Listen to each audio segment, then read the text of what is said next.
I'm on a journey to get better, and I want to do it with you. And I'm not just focusing on physical health, I'm focusing on everything: emotional wellness, spirituality, finances, relationships, and so much more. Every week, it will be my personal goal to bring us, the world's leading healers, experts, and game changers, to share groundbreaking secrets and tips to getting better in all areas of life. Getting better isn't easy, but it's a whole lot easier when we can do it together. Welcome to Better Together with me, Maria Menounos.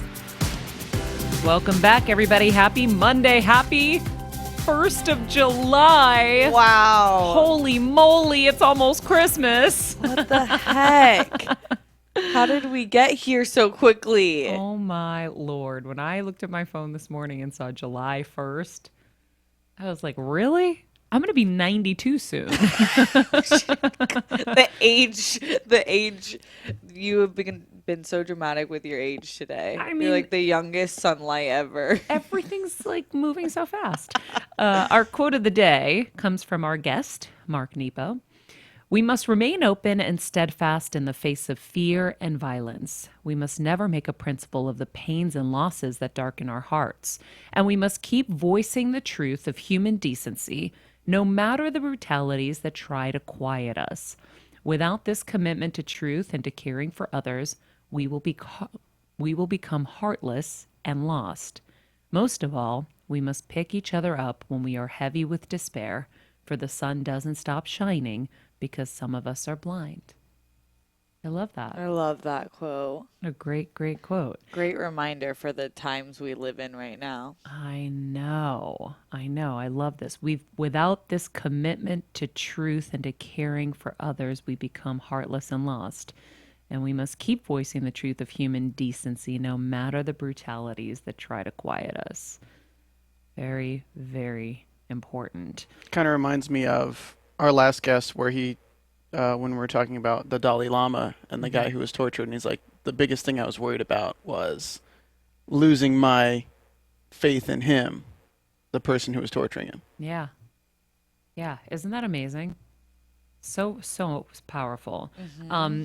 It's funny, in the interview we talked about the sun doesn't stop shining. And I was telling Stephanie, I don't know if you got to hear this, Stephen, but I don't know if this was the first time I thought of this, so, forgive me. But I did have a moment where I was staring outside the plane flying into Los Angeles, and it was cloudy and rainy once we were descending. But just before that, it was sunny and beautiful. And that's when I was kind of having this realization that it really is always sunny.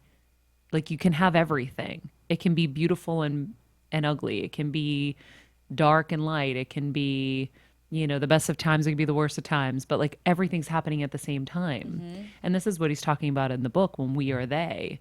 Even the things that we don't think we are a part of, we are. Totally. And his book's called More Together Than Alone, but I agree with that sentiment because the book is kind of a metaphorical for that quote, where it's so like profound and deep, but when he broke it down in this interview, it's like, oh, it makes sense. Like, we are all the same. The things that are there for us will always be there for us. Sometimes we just can't see it. Yeah. Really, really exciting, profound interview coming your way. Thank you again for being with us on Better Together. New episodes, of course, drop every Monday. Loving your comments. Yes. Loving the fact that you're rating. Please continue to rate, comment, subscribe, tell a friend. I always get lit up when I see people sharing their favorite episodes on social media with their followers and sharing the love. Had a fun weekend this weekend. I went to speak at the GirlBoss rally with one of our guests on the show, Sophia Amoruso, who was here chatting with us.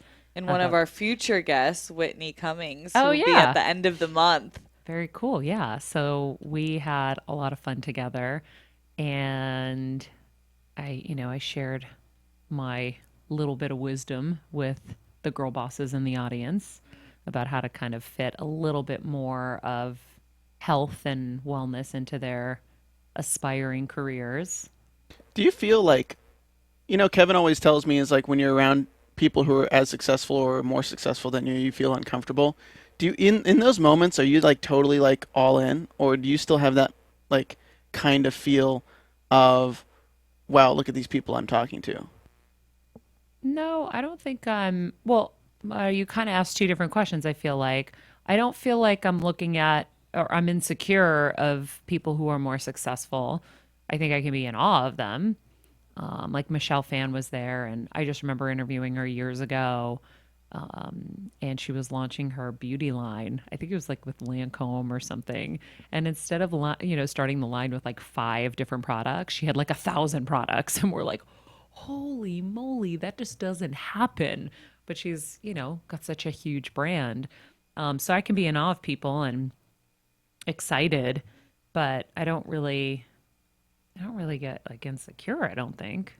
It was a really good space, though, in general. I think what I love about what we do here with every girl in your brand and also with Girl Boss, we have a similar mission where, like, women, it's the first time that we're in a collaborative mode and we're Hmm. there as a community. Speaking of community, Yeah. so those feelings aren't there. It's kind of like what we were talking about in one of our interviews that when you're around people, when you see the light in people, like the people like you and the Oprahs for me, it's you feel charged up. That's the sense I got. Yeah. Like everyone in the room was like charged up, like And ready to sharing. conquer. Yeah, to me, it's about sharing. We're all sharing different things, sharing info, sharing wisdom, sharing tips and tricks, and Yeah. how do we do it better? Yeah, because everyone at like Sophia obviously had a failed business, went bankrupt. You had a brain tumor, had Yeah, to change your entire life. So there was things to learn from everyone. yeah,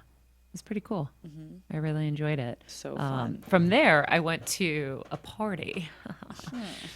Kevin and I went to. I'm sure you're all familiar with the producer of many hit shows like The Voice and Survivor and whatever, Mark Burnett. So we went to his house. They have an annual like summer soiree, and we went there. And it's like the heads of every television network, and different people in the business, and it was really fun. But we've never stayed late. In fact, I don't think Kevin's ever come with me to this party. I've usually taken a girlfriend or something like that, and Kevin's usually been working or whatever, but he came with me this time. And we had so much fun, and we stayed all the way to the end. We were those people. Jamie Foxx jumped on the DJ like thing, started like singing along to one of his songs. And that lured me over to the dance floor because I was like, shit, Jamie Foxx I'm going to do this. So I got out to the dance floor, I'm dancing, and he starts Malibu Idol. So now imagine we're in Malibu, one of like the biggest properties right on the water. I mean, his house is insane. And music's blasting, everyone's dancing, having fun, and Jamie Foxx is up there on the mic, and he's like, it's Malibu Idol. So Andrew Garfield goes up, he like coaxes him to come up and start freestyling.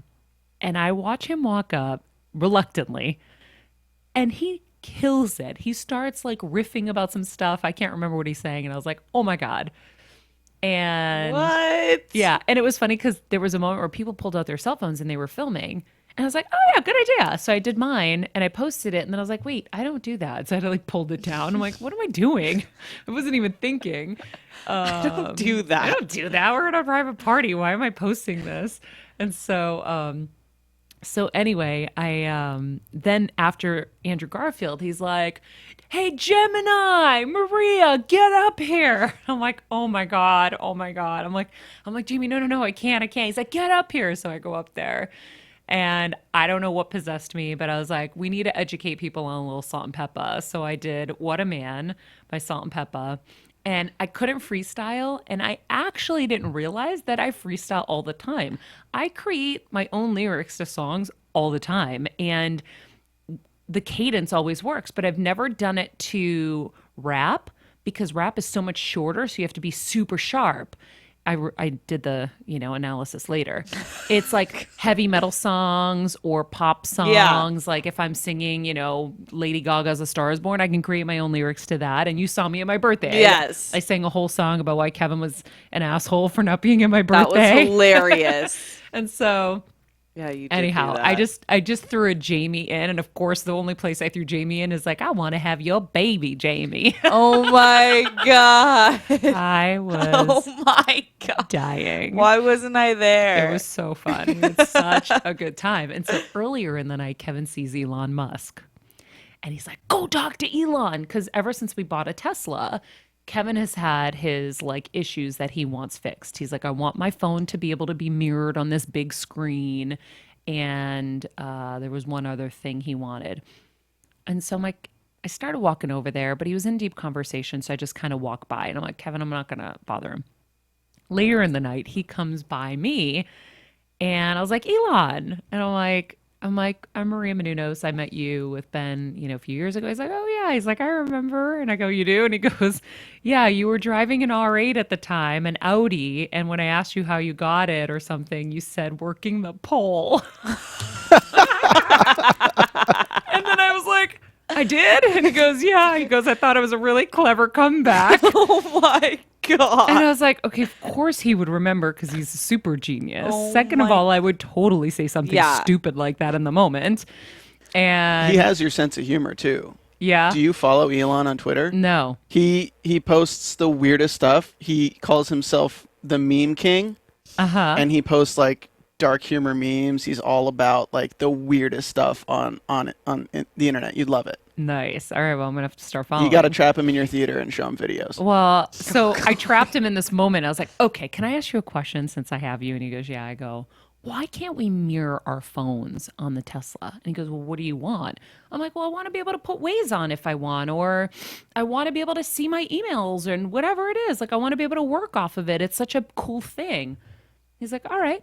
And I go, all right, like you can do that? And he goes, yeah. He's like, I'll get on it. And I'm like, oh, okay.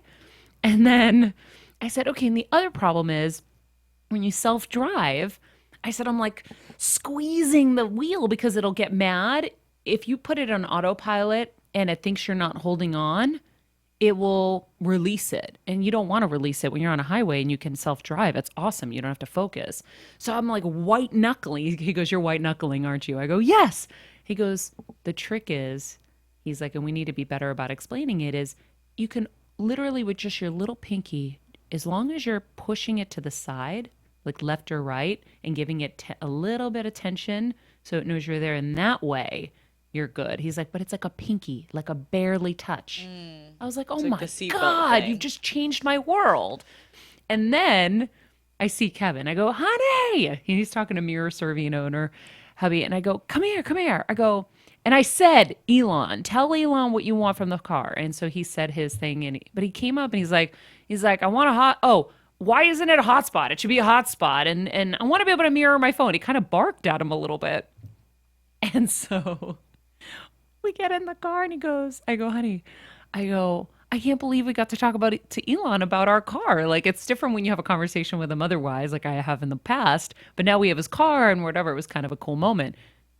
He goes, that was Elon? I go, Oh no. yes. He goes, a little heads up would have been nice. Oh my God, I sounded like a moron. I thought it was somebody he worked for him. And I was like, oh my Lord. What? Kevin, Yes, no. yes. He didn't know what he looked like? I I'm think he was half in the surprised. bag at that point. He had been drinking. Okay. And yeah, it was really funny. And I was like, well, you should have treated him with the same respect. Oh my God, Maria. I'm Yep. sure Kevin at his meanest is still nice. Yeah, no, he wasn't bad. Yeah. I go, you weren't actually bad, but I will, for the purposes of the story, elevate and Drag exaggerate you. a touch I will because drag it's so you. funny. That's still hilarious because Yeah. he probably would have said way more. He probably would have tried to build some sort of friendship rather than his list of improvements. Yeah, he's like, did you get his info? And I go, no, I didn't get his info. He's like, why didn't you exchange info with him? I think Just that tweeted him some memes. He'll reply. Oh my God, That's Elon, so can I cool, get your though. digits? Yeah. he's like over most celebrities, I would talk to someone like Elon Oh. Musk because of freaking genius. I had like a 3-hour conversation with him at a party. Like he and I just kept talking and talking. I was like so fascinated by him. And this was before Tesla was official. But yeah, no, it was pretty cool. Well, now they have the Hyperloop that they're working on, which is really cool. What's the Hyperloop? So they're working on a system of traveling cars through a tube. Oh, I thought they canceled that. They did, but they're still implementing in some areas. Oh, cool. So they're still like trying to figure out ways to take the technology and put it somewhere. Well, I told him that I want to do the first interview on the moon. So when he gets like rockets up there, can you make it happen? He was like, okay. Can we do a live read for God. I think it's the Dumb Company or something that he created that sells flamethrowers? Flamethrower? They sell personal flamethrowers. It's like the Dumb Company, Stupid Company, Idiot Company, or something. They created a company that sells flamethrowers, personal Okay. flamethrowers. Let's do it. Let's get some for 4th of July. I'll and buy then you we'll- one. Okay, cool. I'm Thanks. so disturbed. Yeah. Why would they sell that? Anyway, we had a good time and went down to Venice Beach yesterday and did a little bit of shopping. I've been like dying to go down there and just kind of explore. It was such a nice day. To Venice? Yeah. I'm surprised. Why? I don't know. It's just Venice can be really like dirty sometimes, and Abbot Kinney is so pretty. okay, yeah, that's the one area that's been reserved. and Yeah. okay, that's different. Yeah. Thought you meant like it's super fun. It's just you can't even swim in the water. Yeah, I know. That's sad. Yeah. But yeah, Abbot Kinney is really gorgeous. They have such cute I apartments. and know. It was yeah. such a cute little day. So we had a really nice weekend. Good. You got some Yeah. hubby time. Got some hubby time. He's Much finally back. needed. Did you guys see the Stranger Things event going on? No, what? Santa Monica Pier, they converted it to the Upside Down. It was this big event Oh, that really? people were waiting in line for up to like 5 hours to go through like this pop-up for Stranger Things. Do you watch Stranger Things? I don't. Oh, you got to get on it. I'm Okay. surprised. Yeah, it's one of the few shows I don't, but I did watch 90 Day Fiancé last night. Oh man, things are getting real. God. So good. I love that show. Anyhow, let's get to our interview because we got a long one for you. Let me give you a little background on Mark Nepo. Please. Are you ready? Please. Okay, well, he's a best-selling author, poet, and philosopher. And he says that battling cancer led to a profound spiritual awakening, which we'll talk about in the interview. In 1987, Mark discovered a lump on the back of his head, and it was eventually diagnosed with a rare form of lymphoma. Now a 2-time cancer survivor, Mark is the author of 20 books and has traveled the country with Oprah Winfrey, our idol, on her sold-out 2014 The Life You Want tour, and has appeared several times with Oprah on her podcast. And he is here today with us to talk about his journey, love, suffering, connection, and his most recent book, We Are More Together Than Alone. Please help me. I'm kidding. No, you do those intros. Yeah, please help me in welcoming. Oh, great. No, without further ado, here is the great Mark.